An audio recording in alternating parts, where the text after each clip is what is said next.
Assalamu alaikum and welcome to the first inaugural Arelvo podcast. I'm your host, and we're here to empower Arab Americans across the nation as we work to expand Arab American identity.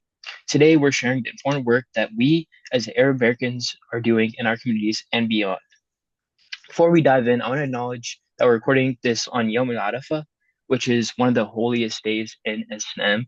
And this episode will be published tomorrow, which is Eid al-Adha. So, of course, Eid Mubarak to all our Muslim listeners celebrating this blessed occasion.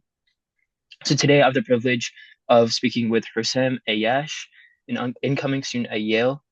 And Husam, I'd love to start by getting to know you just a little bit better. And can you tell our audience a little bit about your background, your experiences, and a little bit about the work and hobbies you do? Yeah, of course. It's a pleasure to be here. Thank you for having me. So yeah, my name is Husam Ayash.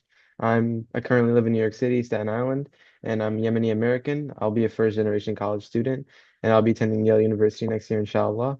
And some of the things that I do here as a senior right now in my school, I'm currently the senior class president for my school. I'm a My Brother's Keeper Fellow, which is another program for people of color where we empower each other. And I volunteer a lot at my local masjid, having over 200 community service hours. Inshallah, later and tomorrow I'll be helping out the Eid Salah.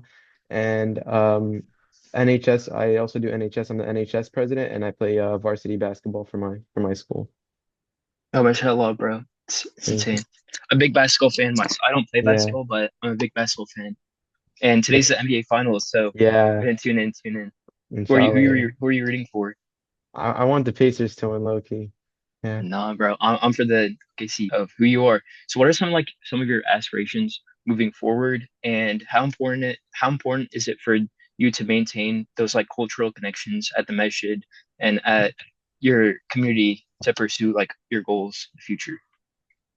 Uh, yeah. So some of my aspirations in the future is to be successful in college, inshallah, like I said, and to be able to do something within. I'm thinking about potentially becoming a lawyer or an engineer. I'm not 100% sure yet, but that's what I look forward to doing and studying in college. And like you said, maintaining like cultural connections is very, very important for me, which is also like why I chose Yale because I really like Yale's community because of how involved they were, like their Muslim students and their Arab students. Because I also did get into a few other Ivy League schools, but I ended up choosing Yale because of those connections that they had. When I went to their cultural center, they have a specific MENA, which is Middle Eastern North African Cultural Center. They were very welcoming, and it just like felt like home. And I was able to connect with other Arabs who were highly motivated as well, and in such a great space with amazing connections. And I hope to continue to do that and pursue that, like volunteer at my mosque and be a part of the MSA and the MENA at Yale as well, while I continue to pursue my passions and aspirations in the future. Inshallah. Yeah, inshallah, bro. It's amazing, amazing. Where do you see yourself in like 10 years from now, or like 5 to 10 years, just going forward? Because you already said like lawyer and engineer, but just like in the local community, like where do you see yourself like helping out and stuff like that? Yeah, of course. So what I hope to do is either or. So right now, say I were to look down to like the lawyer path, I hope to be able to give back to the community and maybe be like a public defense attorney, inshallah. So I can help out those who may not be able to defend themselves and continuously give back to my community and help out at the local masjid that I've been working at for years, or anybody in the community, not just Arabs and Muslims, but anybody who needs help within the community, helping those low income people who may not be able to get the representation they need, and to always look out for those people in my community who really need that extra help. Yeah, bro, it's always needed, especially like right now, this Yeah, time. of course. So yeah, that's a powerful, powerful vision, bro. And how do you think like we as like youth can play a role in like advancing like us Arab American representation in like our communities? How can we make an impact in our communities? Yeah, no, that's a great question, honestly, because me myself, I found this like to be something that I was scared of doing, but I would say that we can do this by just taking advantage of our opportunity that comes our way and just giving everything you do 100%, and take advantage of those opportunities because you never know what can happen, like in my school, I didn't join all these clubs to just like check off a list or like to get into an Ivy League school. I did it all because I enjoyed doing it and I really had a passion for all these things. And then you don't know the connections you'll make from these different programs that you join. And you just have to take advantage of it and be able to be able to like really enjoy what you do and put 100% and give it your best effort, your best shot. Yeah, bro, 100%, bro. When you like actually enjoy doing the stuff you're doing, it actually makes a difference. Like Of whenever course. if you just join a club for joining the club or like checking off a list, like you said, it makes a difference. Like it's way worse, and like you don't find like the real genuine joy of doing it. So yeah, bro, that's right. Yeah. So Husam, this has been obviously uh inspiring conversation for the youth like us, and your passion for like your community and your masjid and your school is truly remarkable.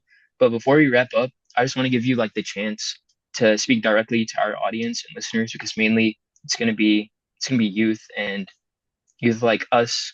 So what message would you like to share with young Arab Americans who might be listening, especially those who are navigating their own journey right now at this moment?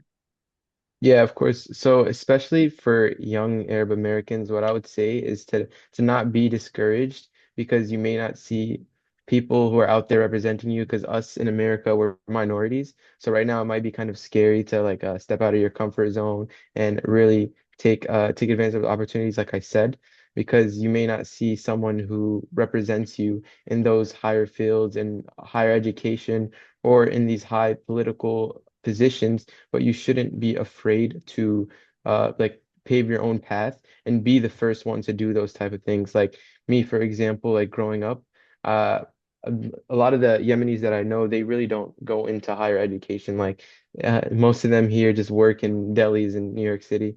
But I wanted to do my own thing and I wanted to pave my own path, like I said.